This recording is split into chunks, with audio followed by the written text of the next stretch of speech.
Happy to have you here.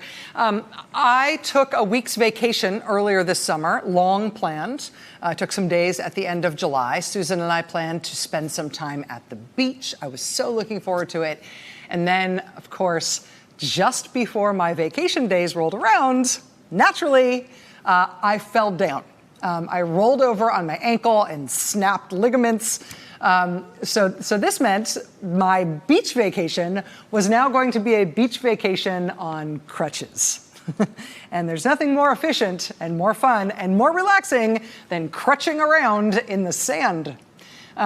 What this meant in practice was that I spent what was supposed to be my beach vacation not on the beach because I couldn't get myself there. I instead spent most of my vacation on the couch. Which meant that this was pretty much the view for my beach vacation. A fascinating new Pentagon white paper that I read on my time off. It's called Russian Strategic Intentions, a strategic multi-layer assessment. Yeah. Happy vacation, honey. This is how I know Susan loves me. She's like, no, hon, it's okay. I'll walk the dog. You just read your Pentagon white paper. That's cool. Let me know how it ends.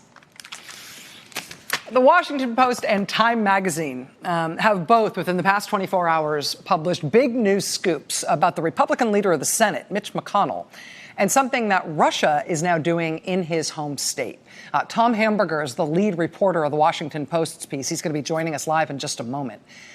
But there's something from my vacation, from my cozy couch time with my crutches and the Pentagon's latest strategic multi-year assessment on Russian strategic intentions. There is something from that vacation reading that I did that has been really pinging like an alarm clock in my head about this new reporting.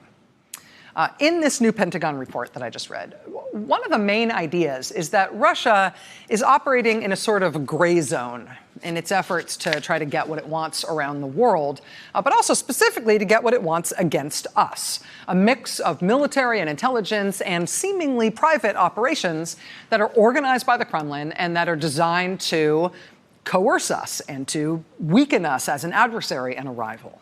Quote, while the United States focused on executing the global war on terror, Russia actively pursued malign influence in all regions of the world to mitigate their inferior conventional capability.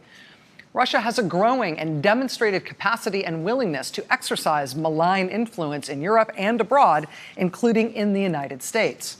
Quote, countering Russian gray zone efforts are not specific to just the U.S. Defense Department, but must be part of a whole of U.S. government effort that leverages all elements of U.S. national power.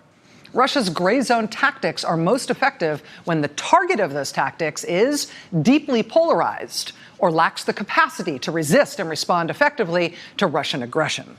Conversely, countries that are resilient against attempts to divide their populace or to apply economic coercion or to wield proxy forces, those entities can better handle sub-conventional threats from Russia, meaning threats from Russia short of actual old-fashioned traditional warfare. And again, this is a Pentagon report. It is unsettling, right, to have the Pentagon saying, you know, when we look around the world, we see Russia using all sorts of underhanded tactics to undermine foreign democracies and to compromise the leadership and values of other countries, to screw them up. But don't worry, there's a cure. Don't worry, America. The only entities, the only countries that really will have any sort of significant problem fending that off from Russia are countries that are deeply polarized. Oh, good, so we don't have to worry about that. Also, the kinds of countries that will have a real problem with this stuff from Russia are those who lack the capacity to respond effectively to Russian aggression. Oh, so that as a leadership factor might sort of be a problem then, if we don't have the capacity to respond to Russian aggression. I mean, the fact is nobody much expects President Trump himself to respond effectively to Russian aggression, right? Or to do anything to push back or contain Russia at all. I mean, one of the undisputed findings of what happened between the Trump campaign and Russia during the 2016 election was that Trump welcomed their help in trying to elect him. He welcomed their interference in our election that year because it would redound to him. He's still trying today to muddy the waters as to whether or not Russia really even did anything at all, let alone, worrying about punishing them for it. So nobody expects anything from the president himself in terms of the will to resist, let alone the will to respond, the will to harden us as a target, let alone retaliate against Russia for coming after us. But it's interesting. As worrying as it is, and as unpleasant as it is for us as a country to be so irredeemably polarized in our culture and our politics right now, there actually hasn't been a 100% partisan divide on this issue of Russia coming after us. I mean, yeah, there's a partisan cast to how the two parties have responded. But even in this ramshackle and at times ridiculous U.S. Congress, you have had some Republican support. You have had some bipartisan supported legislation to, for example, up our election security efforts heading into the next presidential election, since the FBI says Russia's definitely going to do the same thing to our 2020 elections that they did to 2016. I mean, not every Republican admits that we need to shore up those defenses, but quite a few of them do. And so there have been actual bipartisan efforts to draft and push good legislation that would change our laws, that would up our capacity as a country to try and stop that in 2020. There's also been some significant bipartisan efforts on sanctions against Russia to retaliate against them for what they did in our election. Sanctions on the individuals in the Russian government, sanctions on Kremlin-connected figures who carried out or supported the 2016 attack. There has been some significant bipartisan support there. And I mean, you know, I don't mean to damn with faint praise here. You ought to be able to expect that, right? Even back in 2016, when the attack was underway, President Obama was willing, as president, to brush back Putin, tell him to cut out what he was doing. But President Obama and his administration thought the better way to shut Putin up, and honestly, to make the American public less susceptible to what Russia was doing, make the American public more resilient against the types of attacks Putin was launching that actually targeted the American people. The Obama administration thought the best way to do that, beyond President Obama doing what he did, was that there should be a whole of government response, a bipartisan, bicameral clapback from the United States. That would not just be from the president, it would be from not just the executive branch, not just U.S. intelligence, right? It would be the whole of government. It'd be the whole executive branch, our law enforcement and intelligence capability, and it would also be the whole House and the whole Senate, both parties, unanimously, warning Putin, back off, get out of our elections, or you will face serious consequences. The Obama administration fully expected they could get that from the U.S. Congress when they gave Congress information about what at that point was an ongoing Russian attack on our election. I mean, why wouldn't they think they could get that kind of a patriotic reaction? This was an attack on our country from abroad, from a hostile foreign power. That is the sort of thing that, if nothing else, that's supposed to bring us together, right? It didn't happen, though, for one very specific reason. Famously, that request from President Obama for a bipartisan punchback against Putin when he was attacking the 2016 campaign, that request was blocked by one man, one Republican, Kentucky Republican Senator Mitch McConnell, the leader of the Republicans in the Senate and still today. McConnell said he wasn't sure if he believed the Russians were really doing what they were doing. And besides, basically implied, what's the big deal? So thanks to Mitch McConnell blocking what would have otherwise been a whole of government response against Russia during the campaign in the middle of their attack, that clapback from the U.S. government didn't happen. Also, those bipartisan bills I just mentioned, the ones that are up right now that would protect the 2020 election from the same kind of Russian attack we had in 2016, those bills do have bipartisan support. They do have bipartisan sponsors, but they too are being blocked by one man in Washington, one Republican, Senator Mitch McConnell, who will not let any of those bills come up for a vote, even though they are bipartisan sponsored and they have bipartisan support. Also, frankly, those sanctions against Russia for what they did in the election, there was a lot of Republican support for sanctions against Russia in response to that attack. But once again, it has been one man in Washington who has blocked some of those efforts for, shall we say, reasons of his own. When Russia attacked us, it wasn't just Russian military intelligence. It was also their spy service. It was also Kremlin-connected oligarchs who seemed to have been kind of deputized by the Kremlin to run different parts of that complex operation. It was, for example, Kremlin-connected oligarchs who were running seemingly private businesses, who during the campaign took it upon themselves to stovepipe Russian-made propaganda to U.S. voters. It was oligarchs running ostensibly private businesses who were creating fake American political groups and organizing and provoking artificial online fights among American voters. They were even organizing real-world U.S. protests in American streets to try to wind up and screw with the American public as much as possible, all to help Trump's campaign for the American presidency as much as they could, while dividing and weakening the American polity as much as they could. One Kremlin-connected oligarch in particular had a whole bunch of odd and strange contacts and connections with the highest reaches of Trump's campaign. In a State Department cable from way back in 2006, which was leaked by WikiLeaks years ago, this oligarch, a guy named Oleg Deripaska, was described as among the 2 or 3 oligarchs Putin turns to on a regular basis. U.S. diplomats described Deripaska's favorable relationship with President Putin. They described him as a more or less permanent fixture, for example, on Putin's trips abroad.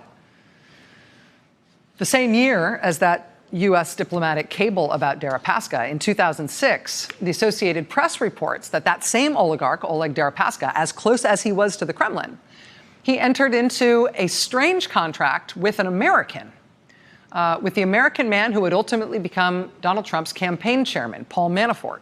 According to a memo written by Manafort proposing this arrangement to Deripaska back in 2005, 2006, Manafort proposed that for the low, low price of $10 million a year, he would run a campaign to influence politics, business, and news coverage in the United States to benefit the Putin government.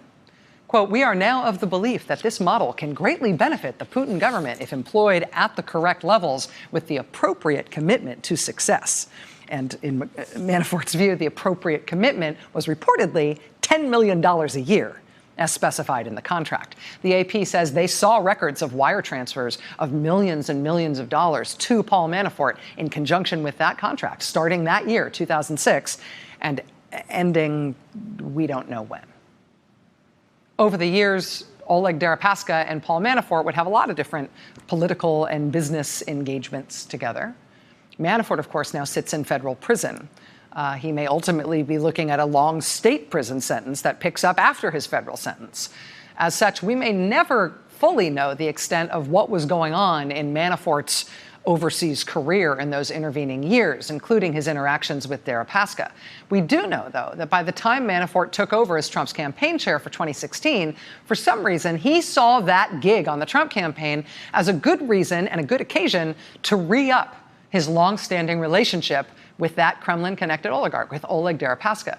One of Deripaska's close aides told Time magazine in an interview last year that when Manafort became Trump's campaign chair, quote, "He owed us a lot of money, and he was offering ways to pay it back."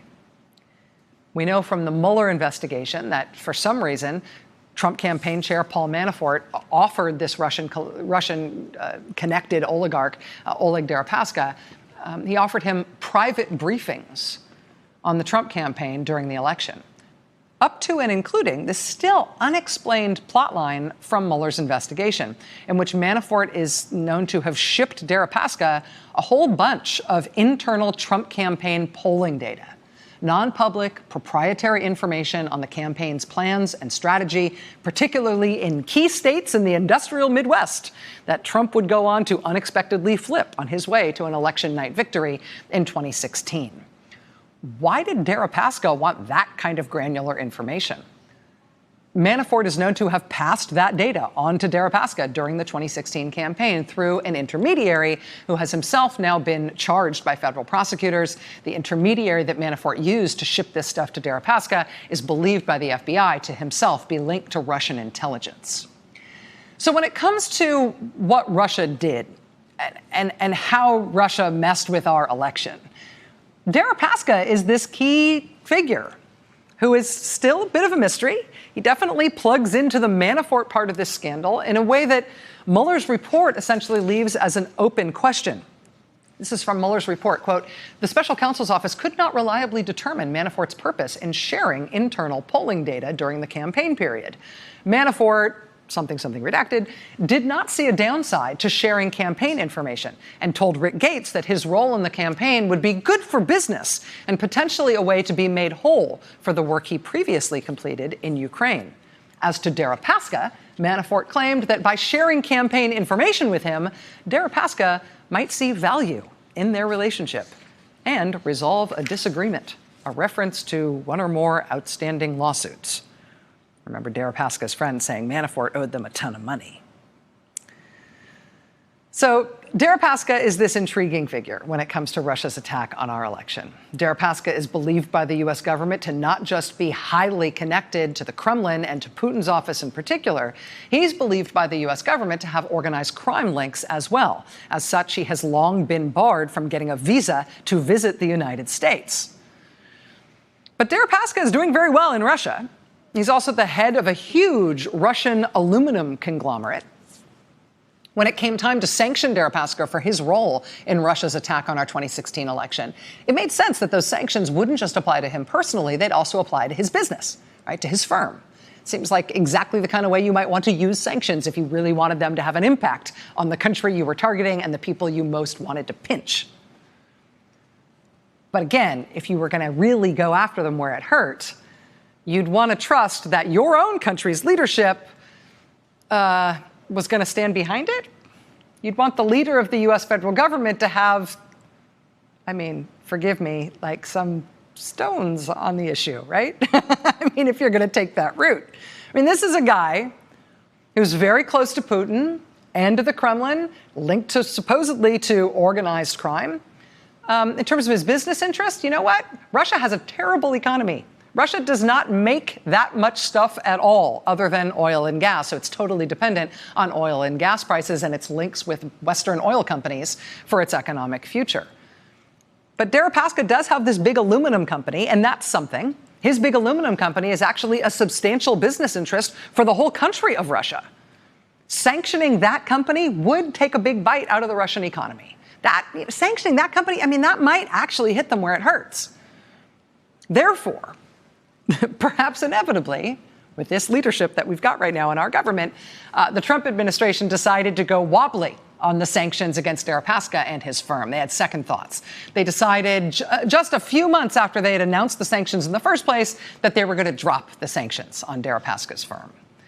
And what was initially a really heartening bipartisan response to that was when Congress sort of revolted against that decision by the Trump administration. All the Democrats in the House and the Senate, 70% of the Republicans in the House, a whole bunch of Republicans in the Senate, they all got up on their hind legs and told the Trump administration, no, are you kidding?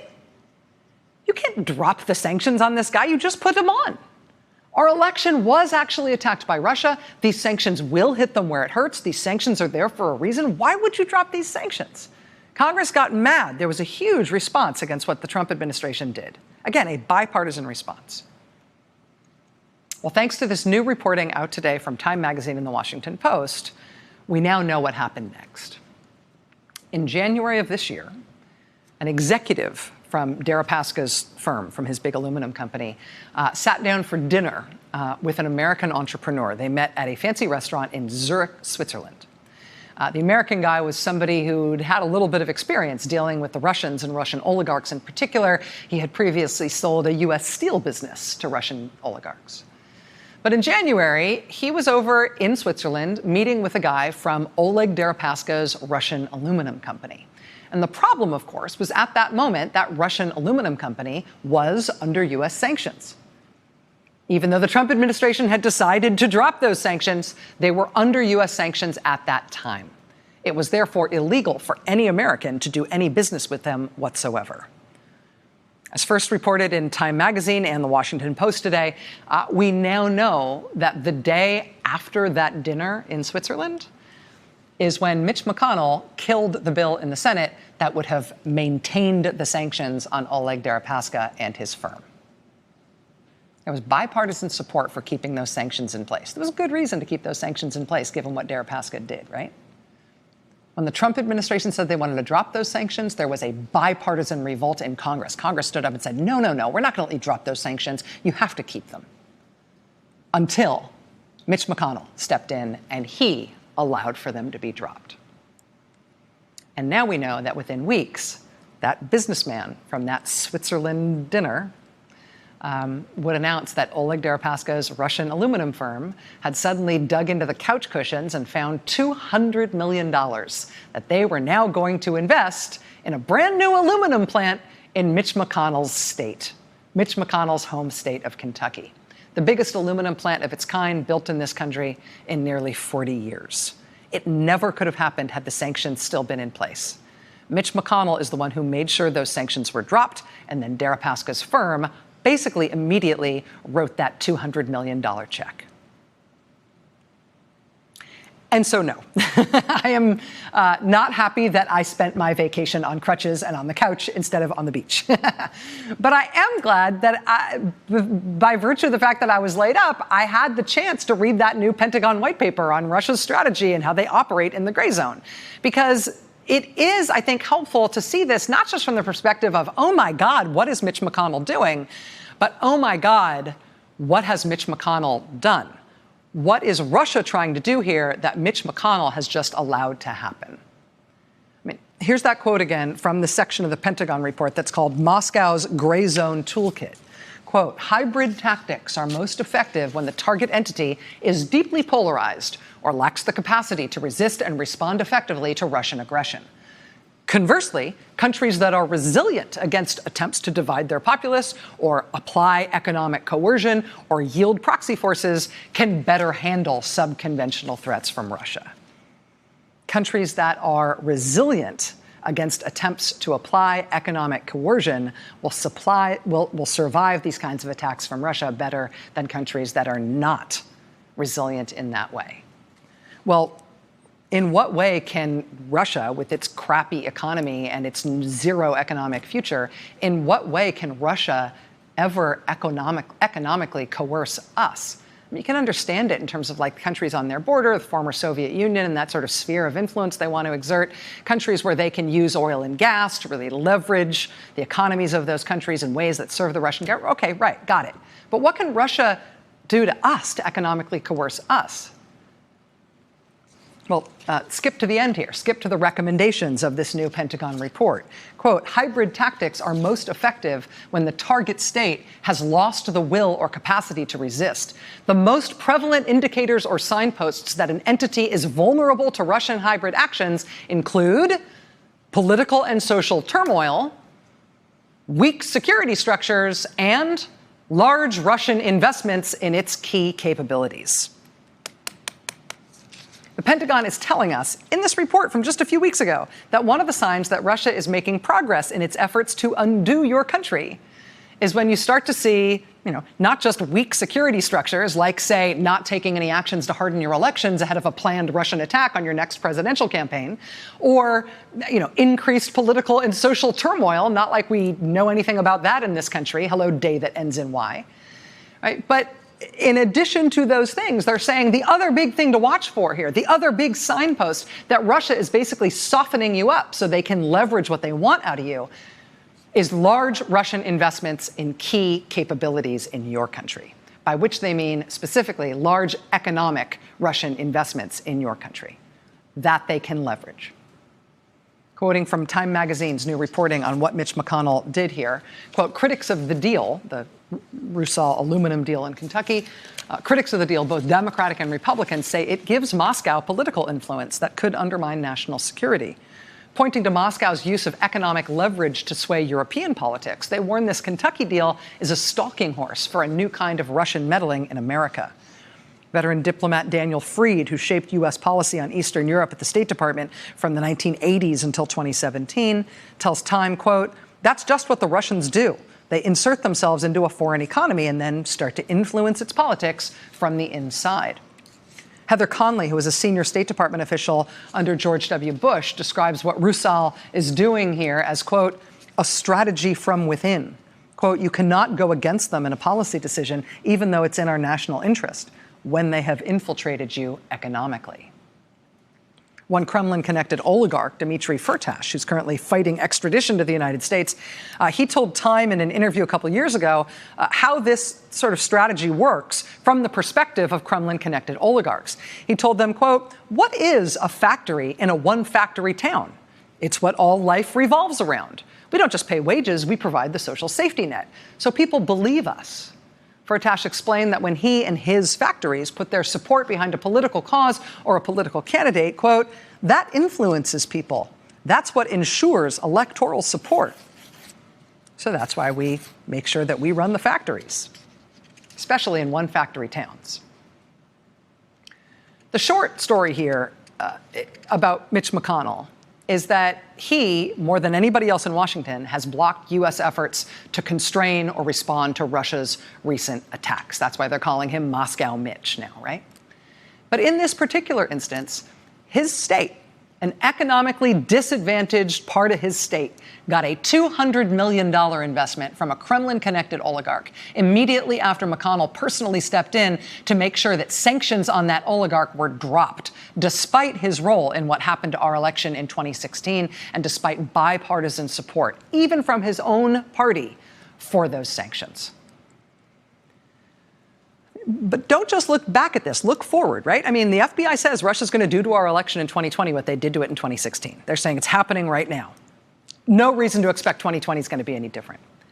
If Oleg Deripaska is still one of the 2 or 3 oligarchs who Putin looks to get his work done around the world, and given what we know he did in 2016, should we expect that Deripaska is going to be involved in Russia's 2020 election operations as well? I mean, you have to say the odds of that are better now than they were before Mitch McConnell sold off this corner of his state in this vote.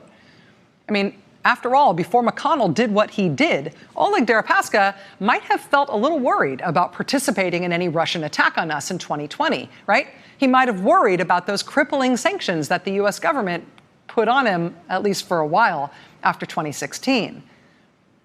I mean, McConnell made sure those were gone, but maybe he'd worry that if he did more in 2020, he would get those sanctions back, or he'd be further sanctioned in his business activities. He might have had to worry about that before Mitch McConnell did what he did.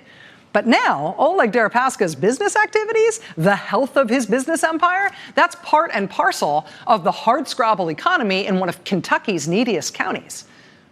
I mean, this is a plant that's over $1 billion, one of the biggest aluminum plants in the U.S. ever. It's 40% owned by the company of this Kremlin-connected oligarch.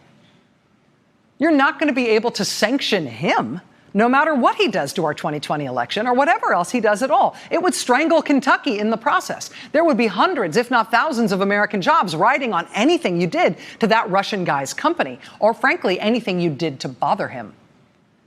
He now holds all of those American jobs in his hand. The U.S. government does anything to bother him, he can take them away at will. So you can't do anything to his company, not without him exerting that leverage over Kentucky in response. And that damage has already been done. As the Washington Post reports, as Democrats have been clamoring to review that deal, given all its implications, Rusal is now threatening that if they come under too much scrutiny by the U.S. government, they might just yank all that financing for the plant right now. They might just make sure that plant never even opens. You're going to put all of those American jobs, hundreds, if not thousands of American jobs, at risk just so you can review Oleg's deal? No, Oleg thinks that's a terrible idea. He says you shouldn't do that. I mean, it gives this Kremlin-connected firm and this Kremlin-connected oligarch that kind of leverage in our country already. And in the wake of what Mitch McConnell did for them, this same company run by this Kremlin-connected oligarch who used Mitch McConnell to get his nose under the tent and to rescue himself from punishment for the U.S. election attack and to insulate himself from any threat of future sanctions against him for anything else he might do in the future. That same firm, owned by that same Kremlin-connected oligarch, in the wake of what they have done in Kentucky, this same guy who signed Paul Manafort up to a $10 million a year contract to help the Putin government around the world, including in the United States. That same company where their leader inexplicably getting Trump campaign data during the campaign. That same company, Deripaska's company, has now written to governors in 8 other U.S. states, offering that they'd like to build an aluminum plant in all those places, too, as soon as they're done in Kentucky. I mean, why not? Worked with Mitch McConnell. worked with the Republican who controls the United States Senate. Why not do it all over this country? Imagine what else they could get their leverage on. Stay with us, more ahead. Hey there, I'm Chris Hayes from MSNBC. Thanks for watching MSNBC on YouTube. If you want to keep up to date with the videos we're putting out, you can click subscribe just below me or click over on this list to see lots of other great videos.